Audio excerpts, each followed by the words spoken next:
যার মেয়ে রাস্তায় হাঁটছে, ওর বাপ তাহাজ্জুদ পড়লো জান্নাত পাবে না, ও হচ্ছে দায়ুস। যার বউ রাস্তাতে বাজার করে বেড়াচ্ছে, হাট বাজার করে বেড়াচ্ছে, হলো দায়ুস, তাহাজ্জুদ পড়ে হবে না। বাজারে তাকে যেতে হবে কেন? বাড়ির জিনিস। আল্লাহ নবী বলছেন স্বামী হলে 8টা জিনিস লাগে। স্বামী যে বাপ হলে 8টা জিনিস লাগে। স্বামী হলে 8টা জিনিস লাগে। এক, যে মানের আপনি খাবেন বউকে সে মানের খাওয়াতে হবে। 2, যে মানের আপনি পরেন সে মানের কাপড় আপনি পরাবেন। 3, অলাতু কাব্যে, বউকে কখনো কটু কথা বলবেন না। 4, আল্লাহ তাজির বলালো আছে মুখের উপরে মারবেন না।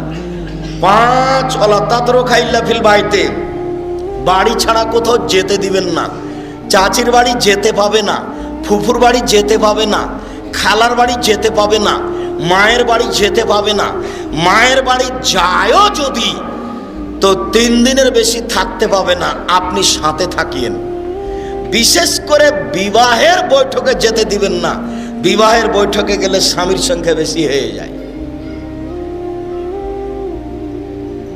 সুরিটোলা স্কুলে বিবাহের বৈঠক হলুদ মাখা চলে সারা রাত, আবার ওরা তাহাজ্জুদ পড়ে, হলুদ মাখে সারা রাত।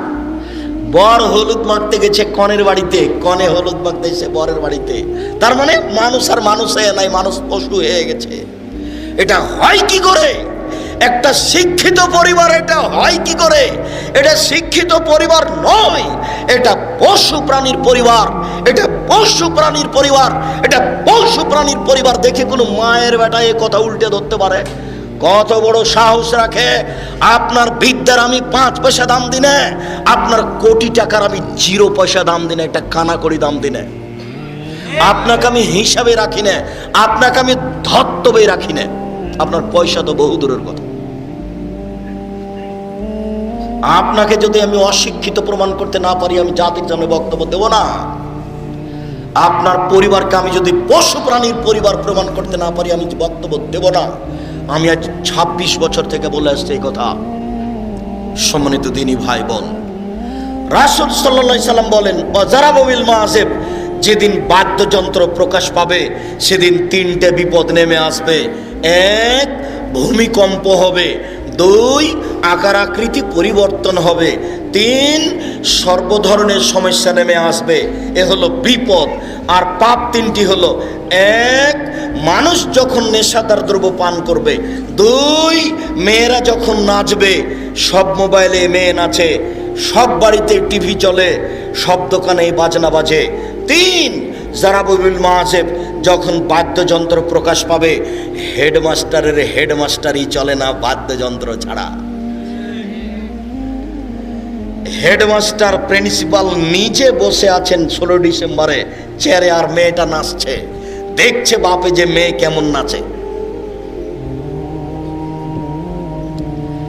এই যে খেলাধুলা চলছে, শিখিয়ে দেওয়া হচ্ছে কিভাবে হারমোনিয়াম বাজাতে হবে, কিভাবে ডুবিতলা বাজাতে হবে। ওই মেয়ের কি বাপ নেই? এটা কি এমনি চলে এসেছে দুনিয়াতে?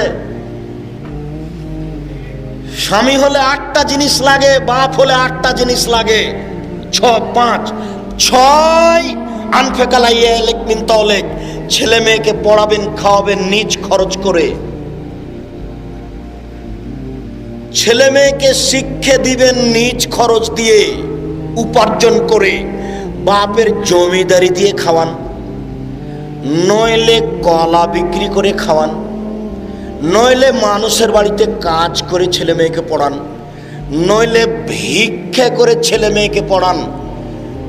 মেয়ে কেন গার্মেন্টসে? এটা যেতে পারে না। শেষ পর্যন্ত বাপ ছেলে মেয়েকে কি করে পড়াবে? ভিক্ষা করে। ছেলে মেয়ে ভিক্ষা করতে যাবে না যতদিন বাপ বেঁচে আছে। বুঝাতে পারিনি কথা? আমি ভিক্ষা করতে বলিনি, আমি বলছি আপনি আপনার ছেলে মেয়েকে খাওয়ান, শিক্ষা দেন। আপনার বাপের জমিদারি দিয়ে খাওয়ান, বড় বড় বাড়ি রেখে গেছে, দোকানপাট রেখে গেছে, চালান, খাওয়ান। ছেলে মেয়েকে উচ্চ শিক্ষা দেন বাপের জমিদারি দিয়ে। যদি না থাকে তাহলে আপনি কলা বিক্রি করে খাওয়ান, পড়ান। যদি সম্ভব না হয় মানুষের বাড়িতে কাজ করে খাওয়ান, পড়ান। যদি সম্ভব না হয় তাহলে ভিক্ষা করে ছেলে মেয়েকে পড়ান খাওয়ান, ছেলে মেয়ে ভিক্ষা করতে যাবে না, ছেলে মেয়ে গার্মেন্টসে যেতে পারে না, কাপুরুষ। আপনি বাপ বেঁচে আছেন, ছেলে কেন গার্মেন্টসে গেল, ছেলে কেন ভিক্ষা করতে গেল?